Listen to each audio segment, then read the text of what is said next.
Bueno, pues en este video vamos a ver el tema de análisis de circuitos en corriente alterna, que es parte de la materia de análisis de circuitos. El planteamiento es que, bueno, la mayor parte de la energía que utilizamos hoy en día en realidad viene en forma de corriente alterna. Y el análisis de este tipo de circuitos viene enfocado en el estado estacionario, ya que como la entrada es una función senoidal, pues la respuesta permanente también lo es. Ahorita lo vamos a ver con más detalle. Entonces vamos a utilizar para este análisis dos conceptos que son las funciones senoidales y los fasores. Vamos a definir primero entonces qué es una función senoidal. Pues es una senoide es aquella que tiene la forma de una función de seno o coseno. Una función senoidal siempre queda definida por tres parámetros que son la amplitud, su frecuencia. La amplitud no tiene dimensiones hasta que se determine sobre quién es. La frecuencia generalmente viene en radianes por segundo y el ángulo de desfasamiento, que generalmente se pone en grados. Entonces una función senoidal tiene esta forma. Aquí está la amplitud, aquí viene la función que puede ser seno o coseno, y luego su argumento que viene formado por la multiplicación de la frecuencia por el tiempo más el ángulo de desfasamiento. De aquí mismo yo puedo despejar la omega para ponerlo en función del periodo o bien en función de la frecuencia. Cuando la grafico la función senoidal, pues tiene esta forma, si es que yo utilizo un argumento con omega t, donde sus periodos vienen en funciones de pi y múltiplos de pi. Un periodo completo se da en 2pi. Aquí está su amplitud, donde va a variar la senoidal de menos bm a bm. Si la paso al dominio del tiempo, sustituyendo el periodo, entonces voy a tener pues múltiplos del periodo. Y el ángulo de desfasamiento se ve como cuando este es positivo, pues lo que hace es adelantar la señal.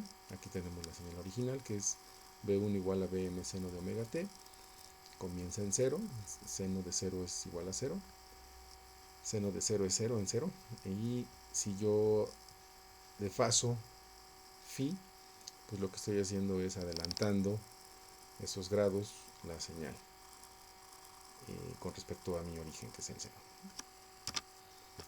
Ahora, ¿cómo es la respuesta de un circuito con elementos pasivos que almacenan energía? Bueno, como ya lo vimos en los circuitos de primero y segundo orden, si yo tengo una entrada escalón, pues la respuesta de ese circuito hay 4 posibilidades y esas posibilidades se dan en función de las raíces o los polos de la función de transferencia de ese circuito eléctrico. En cambio, si ahora mi entrada es una senoidal, la respuesta también va a ser senoide. Entonces vean, aquí está una forma de la respuesta. Sí existe un transitorio, al igual que en cualquier sistema dinámico, pero después de ese transitorio, como la entrada sigue excitando al sistema en forma senoidal, pues va a quedar entonces una respuesta permanente, una senoidal. Lo que podemos ver aquí es que si el circuito eléctrico es lineal, es decir, está compuesto solo por resistencias, capacitores e inductores, vamos a tener una función senoidal de entrada y una función senoidal de salida.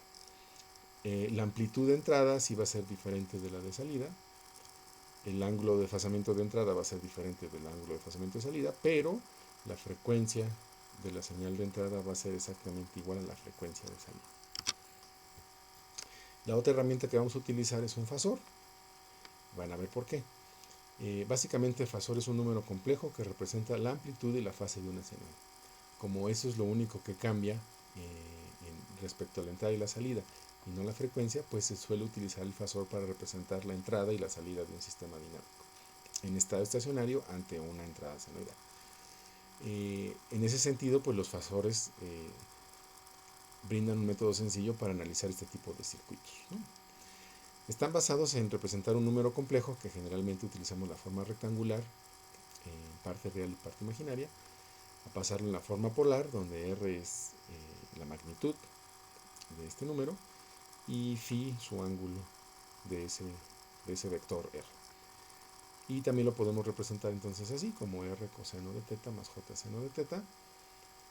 que sería la parte real y la parte imaginaria de ese mismo vector. Y utilizando la identidad de Euler, en la que podemos pasar una forma de sumas de coseno más parte imaginaria de seno, la podemos representar como una exponencial.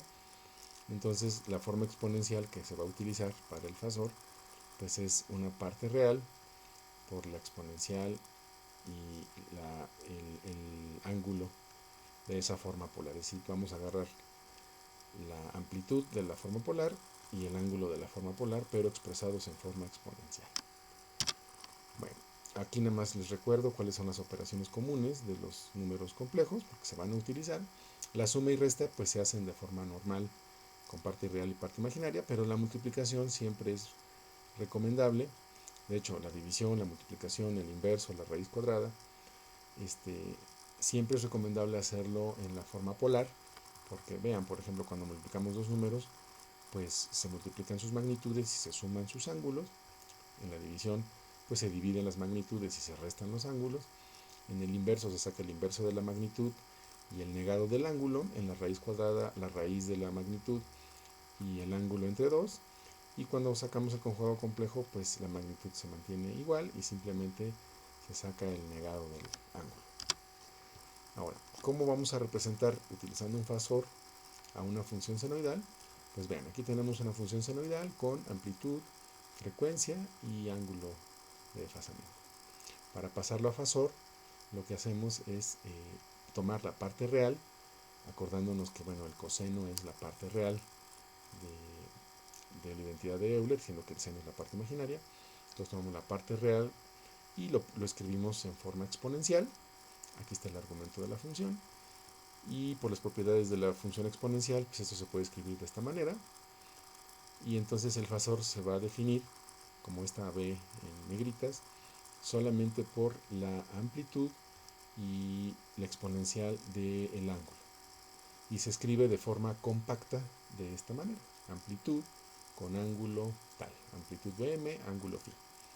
Entonces si definimos el fasor de esta manera, sustituimos en esta ecuación y vean que entonces nos queda que el voltaje se representa como la parte real del fasor por la exponencial a la j omega t. Como dijimos que el omega t no cambia si el sistema es lineal con respecto a su comportamiento de entrada-salida, pues entonces solemos utilizar simplemente el fasor solito. Entonces, un fasor puede considerarse como un equivalente matemático de una senoide, pero sin tener la dependencia ni del tiempo ni de la frecuencia. Es decir, el omega t no aparece, como pueden ver ustedes, explícitamente en el fasor. Y aquí les resumo, cuando tenemos la función senoidal, cómo se transforma al fasor, que es una representación en el dominio fasorial o frecuencial, aunque la frecuencia no aparece explícitamente. Entonces, la amplitud y el ángulo de desfasamiento, simplemente. Ahora, ¿qué representación gráfica o qué significado gráfico tienen los fasores? Aquí les pongo dos fasores diferentes, uno de voltaje y uno de corriente, y la única diferencia es que uno tiene un ángulo positivo y otro tiene un ángulo negativo. ¿Qué significan estos? Bueno, en el plano complejo, donde tenemos el eje real y el eje imaginario, el primer fasor, que es este, que es B, pues va a tener una magnitud igual a Bm, y como tiene un ángulo positivo, eso significa que del eje real se toma el ángulo en sentido antihorario. Mientras que el otro fasor que tiene ángulo negativo, aquí está la amplitud, pero entonces la diferencia es que el ángulo se toma en sentido horario. Y aquí está con la magnitud teta. Se dice entonces que el fasor B tiene una dirección de adelanto, mientras que el fasor I tiene una dirección de retardo. Esto es una convención que se tomó hace mucho tiempo. Entonces, si va en sentido antihorario, se está adelantando; si va en sentido horario, se está atrasando.